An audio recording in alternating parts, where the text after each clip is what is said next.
In the world of business, not all deals are what they seem. Fortunes rise, empires crumble, all with the stroke of a pen. Mergers, acquisitions, hostile takeovers. Welcome to Mergers She Wrote, where we examine strategies and stories behind the biggest deals in business. Because in M&A, the real risks are the ones you don't take. Welcome back to Merger She Wrote. I'm Paloma Goggins, the owner of Nocturnal Legal and your host. Today, my guest, Kim Grennan, will show you how, as a solo entrepreneur getting into a consulting business, there is a specific roadmap to follow in order to go from solo entrepreneur to exiting. You sure did. Thank you so much for being on today. No, thank you for having me. Excited to chat. Likewise. So I want to just hop right in, and if you could just give us, the backstory of how you wound up getting into digital marketing agencies, and then we'll go kind of into more depth about how you grew it and how you decided to exit and all that jazz. Yeah, so it actually started. I originally was getting my undergrad in marketing because that was my original intent. Like, I love the creative side of marketing, but I'm also a numbers person. I love numbers. I love being analytical. And so over the course of my undergrad career, I was convinced to ultimately go and get my economics degree. So I ended up pivoting. But kind of in the back of my mind, I always knew I wanted to get into marketing. I love marketing for a variety of reasons. So I started working for an investment bank in Chicago. Then I started at Verizon working on their M&A and venture capital team. And at the time I was working with pretty early stage startup companies, Series A, Series B type companies. And we were really looking to figure out how we might be able to commercialize some of their products, whether that is through some sort of strategic acquisition or some sort of strategic partnership. And while I was working with these companies, they were all on the B2B side of things. So think about virtual reality, healthcare, education, transportation, you name it. I was working with these companies and I saw how impactful and how powerful marketing really was at that early stage. And I really fell back in love with it. Like, I want to get back into this. I want to figure out how I can do this and how I can make an impact on the marketing side of things for early stage companies. So I decided to quit my job at Verizon, moved to Arizona, started working for a management consulting company that did just that. I really wanted to kind of get the skill set and understand the foundational criteria for some of these companies and kind of put it into a management consulting framework. After I did that for a year, I started my own agency, and that's kind of where everything began. So I focused primarily on the B2B side of things with software companies. That was initially. Now that changed over the course of years. So I owned my agencies for about 9 years before I sold them. And I started working with B2C type companies and all kinds of B2B companies, not just software side of things. But that's kind of the impetus and how I originally started my agencies. Nice. So I think I'd love to just hear you kind of explain for someone who perhaps has seen all of the stuff online about how you can start a digital marketing agency and grow it and, become super wealthy and all these other things. How hard is it if someone wants to get into the digital marketing agency realm?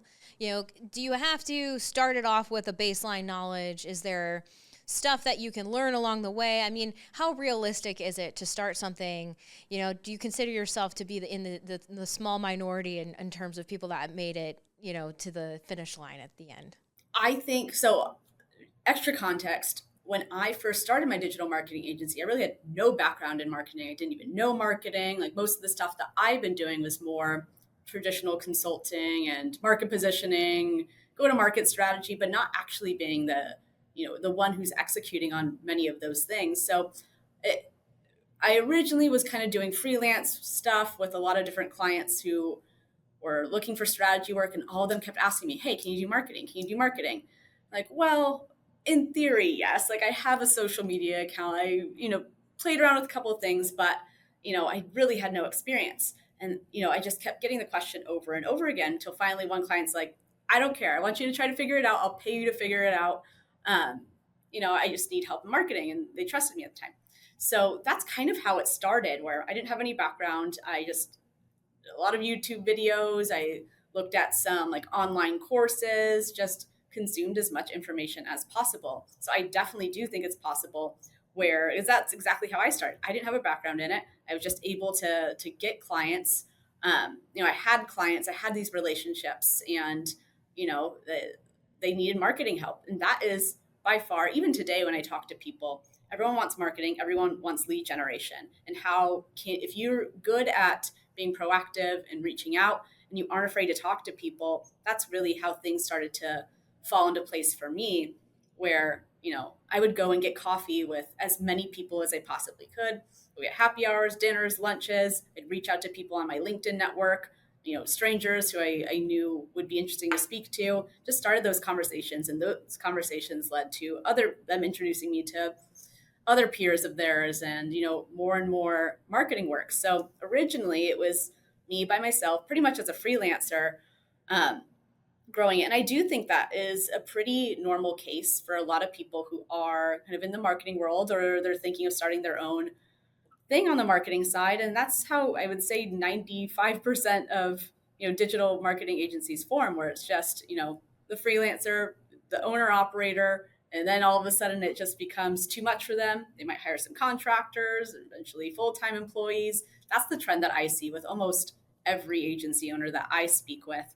We all kind of have similar paths. Some people might come from backgrounds where they've been doing marketing for years and now breaking off to their own, or someone like me who really didn't have that at all.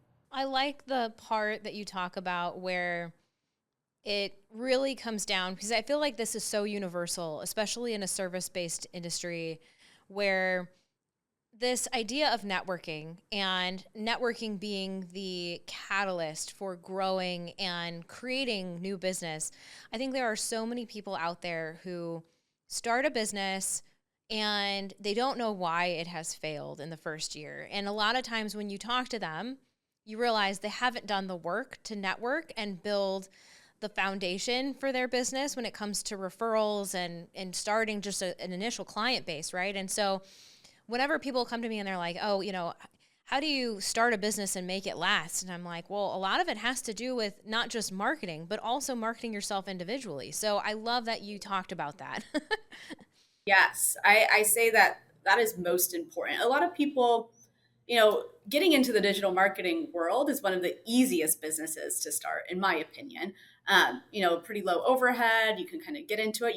You got to be fearless. You got to talk to people. It's all about, getting people to trust you and proving to them your value. So that's number one, because there's a lot of competition out there. There's, you know, thousands of people out there who own digital marketing agencies. There's thousands and more who are freelancers who are doing the work that you're doing. So it's really competitive. So it's all about the relationships.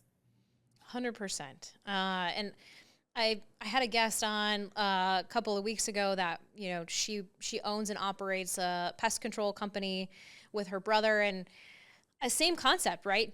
Totally different industry, but relationships matter, and also your integrity and your ability to provide what you're agreeing to provide, I think is also, she had said on that episode, competitors will go knocking door to door in the East Valley and and try and poach clients away from them. And they're like, oh no, I've got, bug off pest control. We're covered. And I'm like, that is the ultimate compliment, is to have someone reach out and try and poach your client. And they're like, oh no, we're good. We've got somebody.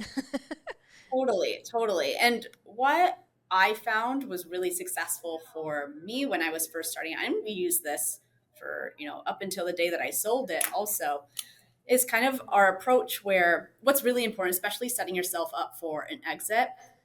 For a digital marketing agency, you want the recurring, monthly contracts, or, annual contracts, or whatever that might look like for that individual person. But get away from project based work. You always kind of want the recurring contracts. That's key. But what I did was I always said, hey, I'm willing to work with you for completely for free for a month. I'm going to prove my value and, show you what we can bring to the table here. If you don't like working with us for whatever reason, you don't owe us a thing. We could walk away. And everyone loved that. Everyone was like, oh, that's great. And not a single person ever said they didn't enjoy working with us. I knew as soon as we kind of got in and they kind of bought into our process, saw our work, that they would enjoy working with us. So we always did that. We never did annual contracts. We always just did month to month, 30-day contracts that, just kept kind of going until, we mutually decided the partnership no longer was needed, or, different directions or whatever that looked like. But that was a really great way. And I think that was why we grew so quickly and why we were able to get clients from, the get-go. If we're able to prove our value for free, then, most people say, you know what, why not? So that really helped me. I will say though that having annual contracts, especially for an exit, is good, but I won't say it's the end all be all. They just want to see that, buyers are looking for, hey, this is recurring revenue versus project based stuff where you have to, keep hunting every single time. It's not really recurring. So those are some things that I think are important, and some of the reasons why I think we were successful in the beginning. I like the idea of giving away something of value in order to prove worth. I think there's so many ways that in a world where, especially in the marketing space, where there's so much noise, there's so much competition, a way to set yourself apart and also prove that you can do exactly what you're saying you can do. I mean, even in my line of work, there's been plenty of bad experiences that my clients have had prior to coming and working with me. And so I think part of that early on discussion for anybody in a service-based industry has to be partly, here's how we do things in there, how they're different, knowing exactly what the pain points are in your industry and kind of, circumnavigating them. And I think giving away 30 days is a really easy way to say, hey, we're not like the rest. You're not going to sign a lock-in contract for 1 year. And also we're going to prove that we can do what we say by giving away service for 30 days, which is awesome. Yeah. Yeah. No, I really recommend that, especially for anyone who's starting a service-based business. If you can kind of show some value up front, that's going to get, the client acquisition rolling and kind of get you that initial traction to then be able to make more scalable decisions and hiring decisions and kind of see what that looks like. So yeah, it was great for us. So let's turn, you kind of mentioned it in your last statement, but let's turn to the scaling piece of this, because I feel like inevitably when we're talking about people starting building and then exiting a business, I feel like we always focus, us being on the advisor side, the focus is always, how do we exit? How do we exit where everybody gets a lot of the pie, right? How do we exit in a way that makes sense? And then how do we exit in a way that, ultimately gives the seller what they want post closing, whether it's lifestyle or, changing what they're doing for a living. But I feel like, one of the things that I try and weave into my podcast is how people are scaling, how people are building, how they're getting from A to Z, with A being starting a business, usually from the ground up, and then ultimately selling it as the B.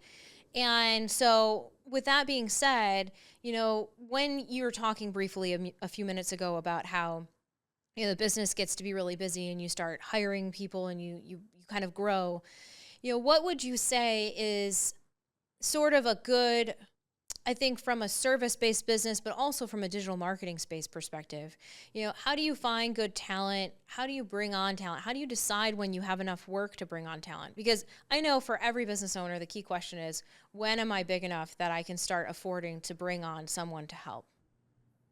Yeah. For me, I really viewed it as I was just so busy. I'm like, and I was landing contracts. I'm like, I need help immediately. So at that point, that's where I'm like, okay, I'm thinking at this point, I just need immediate help. So I'm hiring contractors, freelancers to help me with, the contracts that I did, get signed, until I could just kind of breathe. I'm like, okay, now I need to hire full-time staff. I kind of got out from under the stress of the initial stuff. Like, okay, let's close all these contracts. I need to fulfill them. It's just me. Um, so hired some contractors immediately and some freelancers, and um, it probably took me 2 or 3 months just operating and managing these contractors to then say, okay, no, I need full-time help. This is going well. I've proven this model. And I'm continuing to land more contracts. So at that point, And that probably took, once I got to the probably about $500,000 in annualized revenue mark, that's where I really started to think about hiring full time employees. So then I hired probably over the course of uh, 4 or 5 full time employees in the first 6 months after that, and then just really focused on closing more deals just to kind of support that because that hit because for my line of business it was very minimal overhead. I was working remotely. I had to pay for some software and things like that. So a lot of that was profit. So I knew I had the capacity to hire people who I did need. I brought that on, but now I'm like, okay, now I need to figure out how to bring on more clients and continue to kind of increase those margins as well. So I knew once I got to the $1 million mark, I wanted to hire a GM. I wanted to hire a president, someone who's going to really be my replacement because I was the one who was, working all kinds of hours through the night and every single day. I was pretty stressed as an owner operator. It's just can be a lot to take on. And now you have these employees that they're your responsibility. And for me, that was something that was really important to me, financially, making sure everything was good to go. But I wanted to extract myself from the business because I knew for exit planning wise, I couldn't be that owner operator who was going to be in there every single day. That's just not as valuable to buyers. So once I hit the $1 million mark, I actually had a contractor who was working with me since before I even had hired any of my full-time employees. And I knew I wanted her to be my GM and my president. So I was kind of, tailoring, or kind of being like, hey, this would be perfect for you. And she's like, yeah, not right now, blah, blah, blah. So finally, when we got to the $1 million mark, I finally convinced her to come on and run the agency for me. So I was able to extract myself from the day-to-day operations. She was already fully familiar with all of the clients, all of our processes, how we run, how we do everything. So she was able to easily slot in. So that was great, kind of trial running her almost as a contractor slash freelancer for, a couple of years prior to that.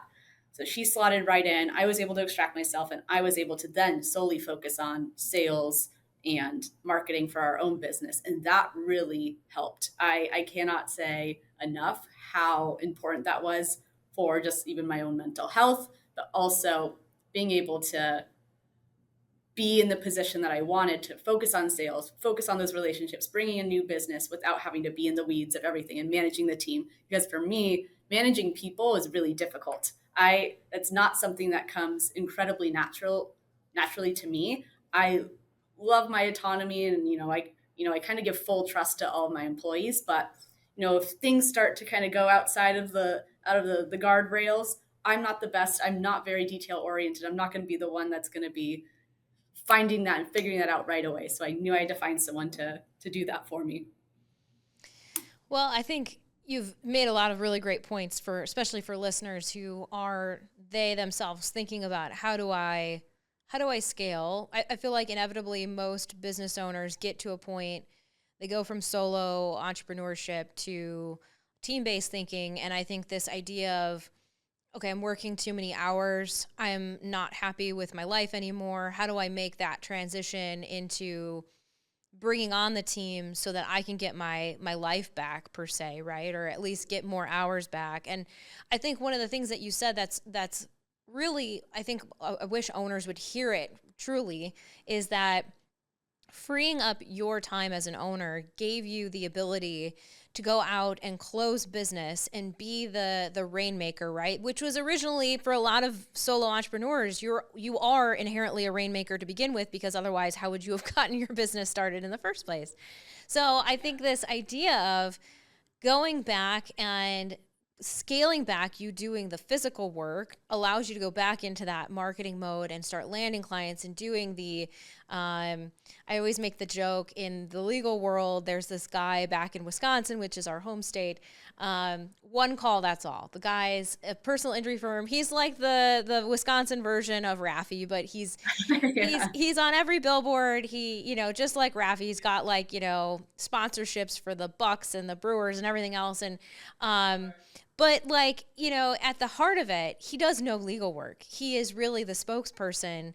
And ultimately, I feel like every business owner should find that one person in their industry that's doing that and look to them and say, okay, that is my goal, is to be that spokesperson, to be the person that's shaking the hands, having the coffee, having the lunches.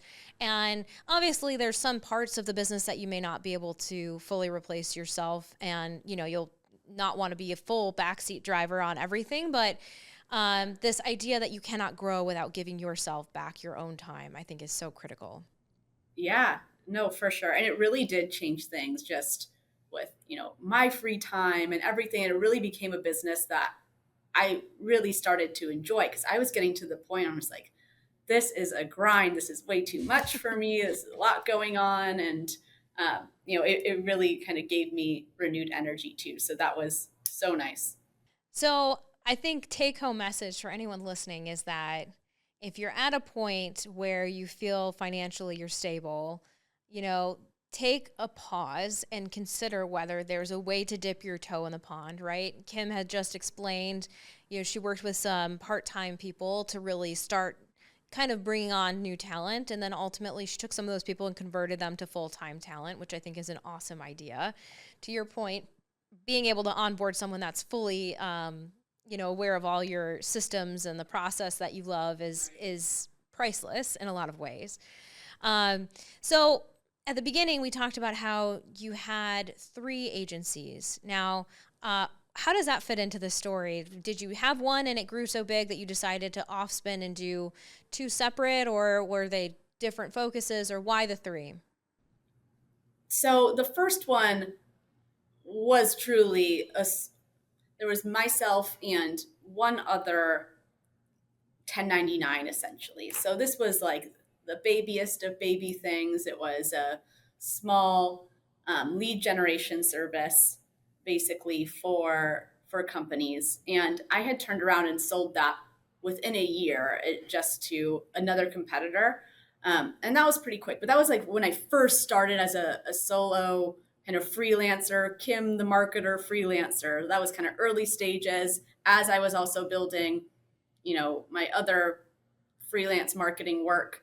I just kind of created this subscription service on the side, quickly sold that, and kind of went away with that. I'm like, hey, I'm focusing on building this agency. So Axelate is the agency that I built, which was my larger agency, and like really truly the marketing agency that I view myself as being the primary owner of. And that's kind of more of my legacy in regards to digital marketing agencies. So Axelate, I started that, and scaled that over the past, over 8 years. And at the year end of, before I was going to sell, I decided to spin off a service line that we didn't offer at Axelate. So I saw this big demand for cold email outreach, and it's more of a sales activity than a marketing activity. So I decided to kind of decouple it and created its own little entity, and that was called Lead Strike. So Lead Strike was a cold email, outreach service that got leads and scheduled appointments for businesses. So as I was growing Axel 8, spun out for Lead Strike. I sold Axel 8, and I was still operating Lead Strike. I only operated Lead Strike for, I think, like 13 or 14 months. Had a couple of freelancers and contractors in place, and recurring client base there. And I sold that 2 months after I sold Axel 8. So they kind of started out similar, but then I broke them out separately. But Axel 8 was kind of my full focus, and really the agency that I built for 8 years. That was kind of my bigger one. Nice.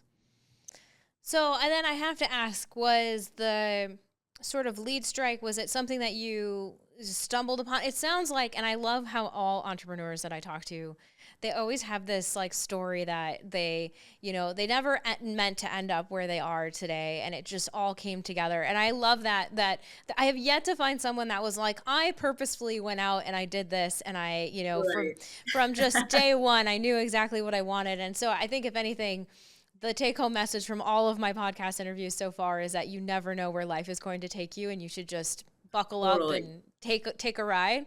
But so like, you're building your main agency, and this cold email outreach idea, was this something that you had to build and like for coding and all of that, or was it something that was more like a service?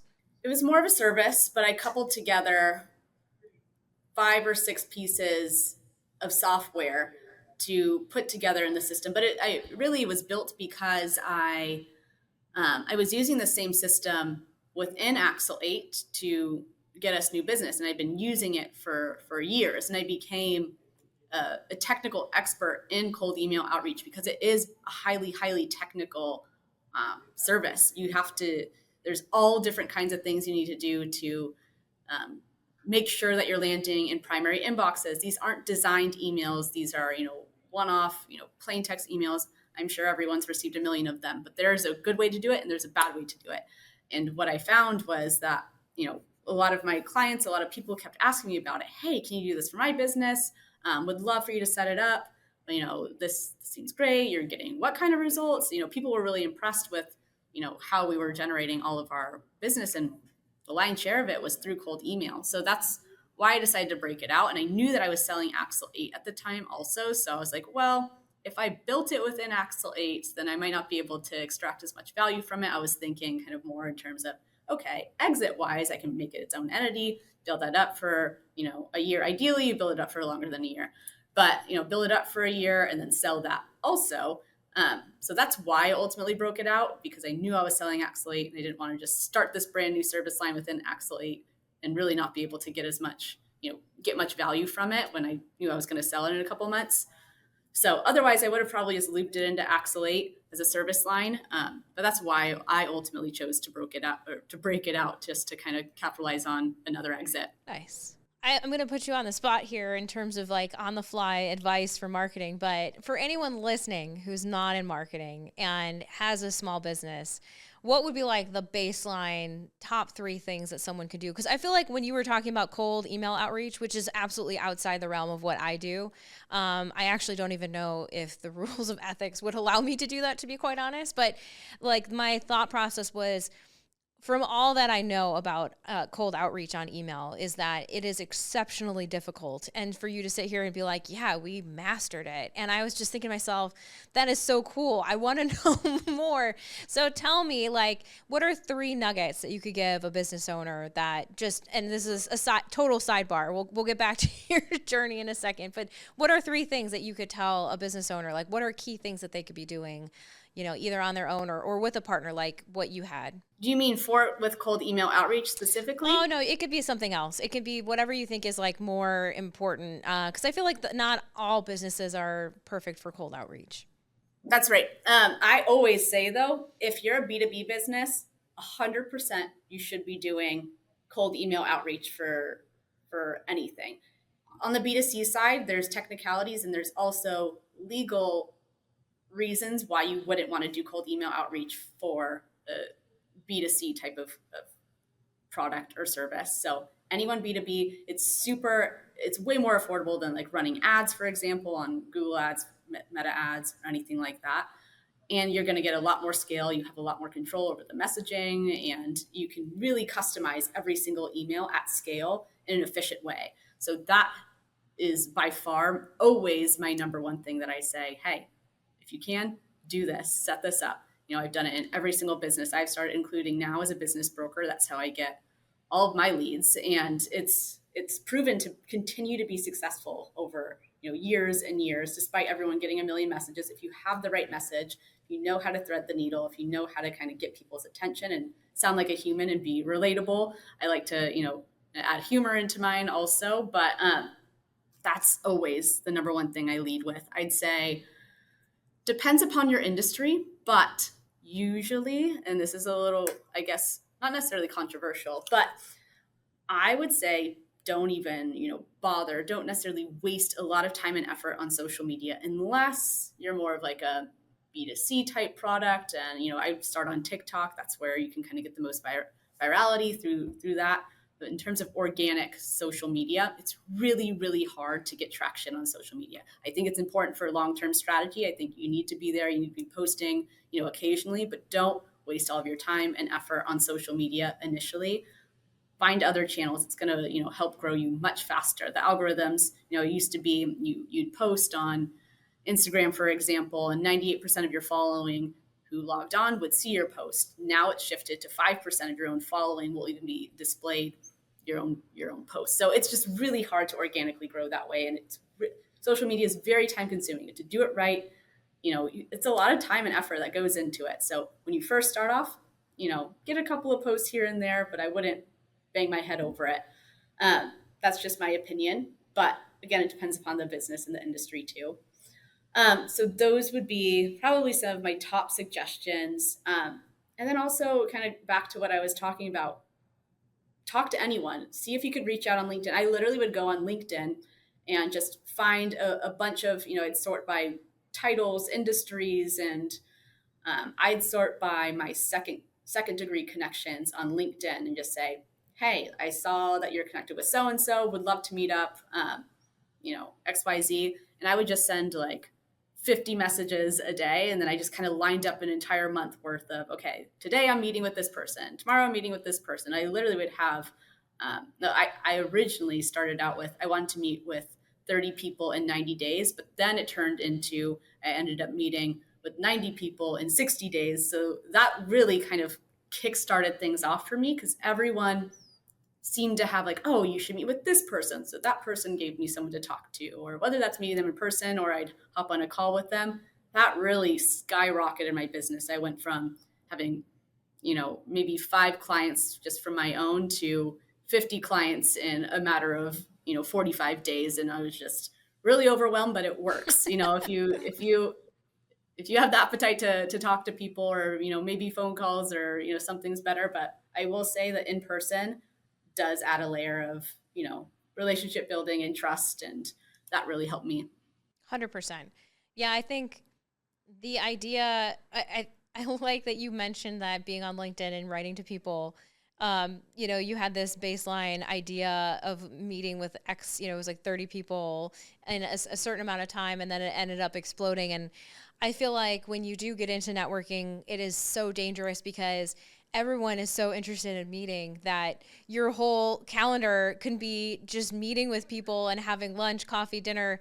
And I think I'll just play devil's advocate here. Like when you open Pandora's box, whether that's LinkedIn or your own connections, and open the door to say, "Hey, I'm open to additional introductions," it is so quick that your calendar becomes overwhelmed. And for anyone who has a social battery that drains very quickly, be cautious that you schedule yourself for everything and anything, because at some point you might feel burnt out. And the last thing you want to do when you're working on growing and building, whether you're late stage growing still through connections or even at the beginning, is to take a break and lose some of that momentum. So all right. I appreciate your advice, and I want to pivot back to your story. So, when you sold your main agency, when you decided that you were going to sell, was it based off of a certain dollar threshold that you had met? Was it based off of like just wanting to switch and change things up, or like what was the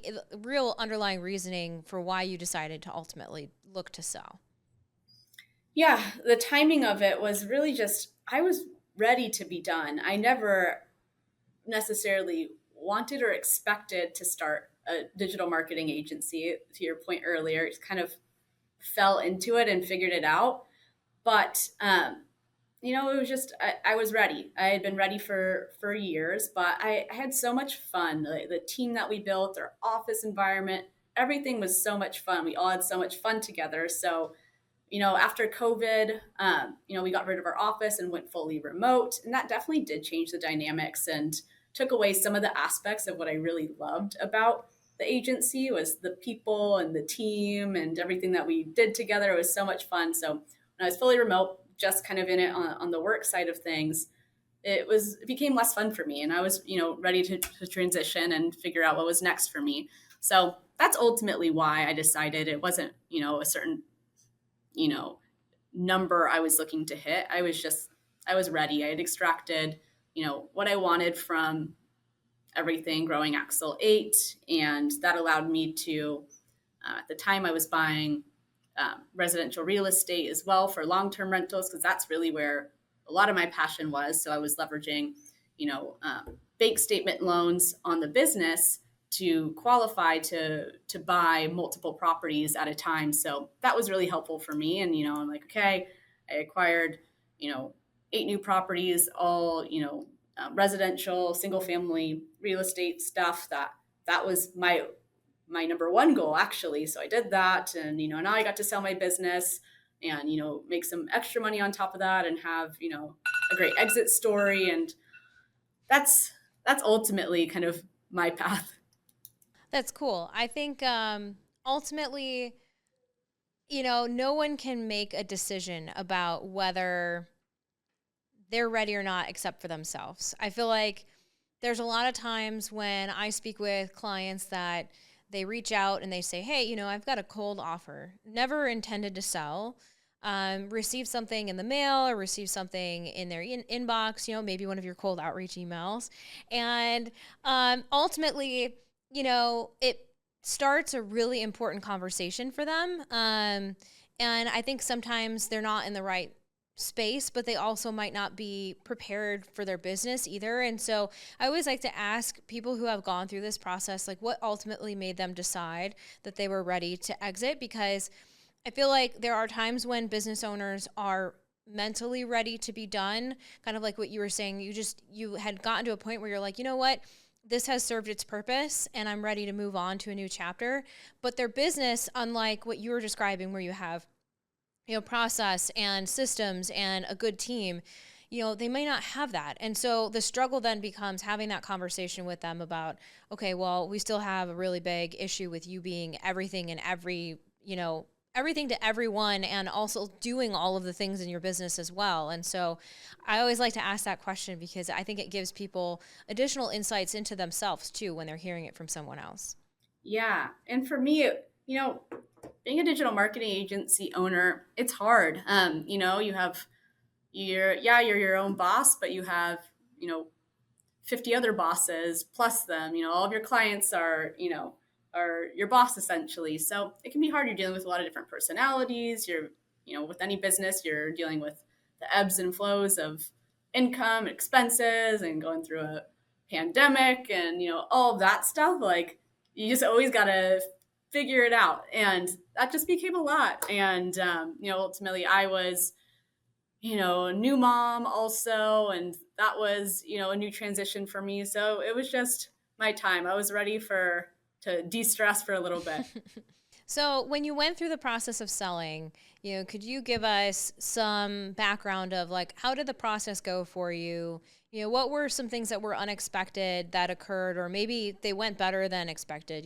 Just some insights for those that are thinking about going down the path of selling and are in a ready position.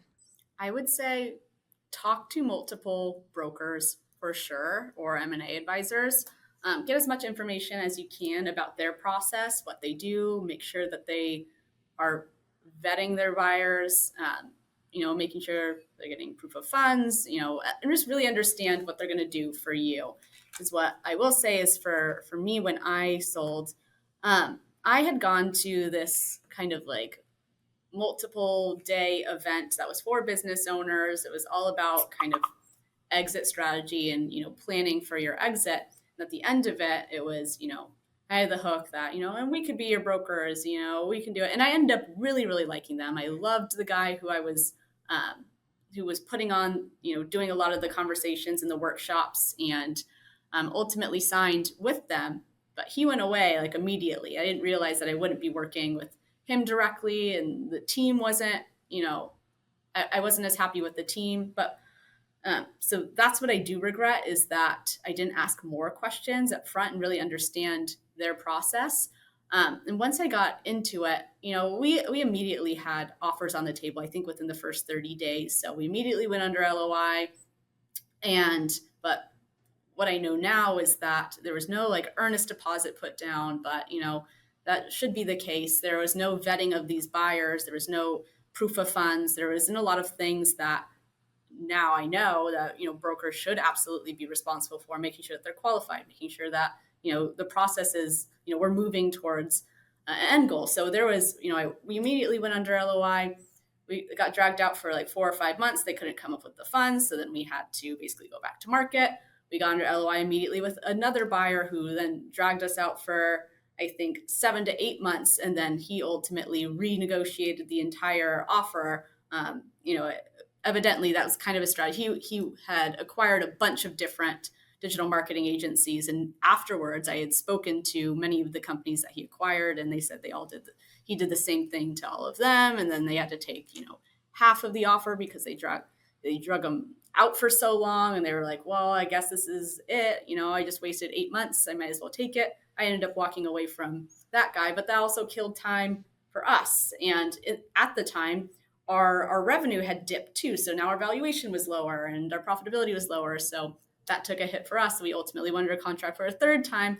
That one finally closed. But there are so many things that the broker could have done to help facilitate and ensure that these things weren't happening. And I kind of felt like I was on my own and trying to navigate these things. And I didn't really have the support of a broker or a team, and no guide rails on, no, this is what's going to happen. This is what you're going to do, or he's qualified or they're qualified or they're not. And this shouldn't take 4 months. This should take, 2 weeks to, accomplish, or, whatever, certain due diligence periods. But there was a lot of things. And that's kind of what my experience was, and why it wasn't incredible. I do think, to your point, having advisors be able to give you the straight talk in terms of what's good and what's bad. I mean, sometimes I feel bad being in the position of being like, well, we don't have certain things that we're getting from a buyer or a seller, and by default, maybe this isn't the right situation, right? Maybe this isn't the right business. Maybe this isn't the right buyer. And so I think that, ultimately the decision to, pick the right buyer can be something that you bounce off of your advisors and ultimately give them the best, shot of success post-closing too, especially if there's earnouts, or some sort of post-closing revenue adjustment. I mean, having a good buyer is incredibly important. So totally. Yeah. Agreed. Well, I know this has been a great conversation, and I had a great time speaking with you. And is there anything that you would like to share about your journey in closing with the listeners? No, I do think that, in general, your team is going to be really important. So whether that's a broker, an attorney, CPA, whoever that is, make sure that you're finding people who know what they're doing. That's something that I didn't realize until it was too late, how important that is. So working with someone like Paloma to kind of get things done, someone who's experienced, is going to save you so much, not only, monetarily, but, stress and just liabilities and all of that stuff. So that's huge, and people shouldn't take that lightly. I appreciate the kind words, and thank you for sharing your journey. And I look forward to continuing our conversation offline. Likewise. Thanks so much. I appreciate it. Thank you. And thank you for listening. Tune in next time to Murder, She Wrote. In the world of business, not all deals are what they seem. Fortunes rise, empires crumble, all with the stroke of a pen. Mergers, acquisitions, hostile takeovers. Welcome to Murders, She Wrote, where we examine strategies and stories behind the biggest deals in business. Because in M&A, the real risks are the ones you don't take.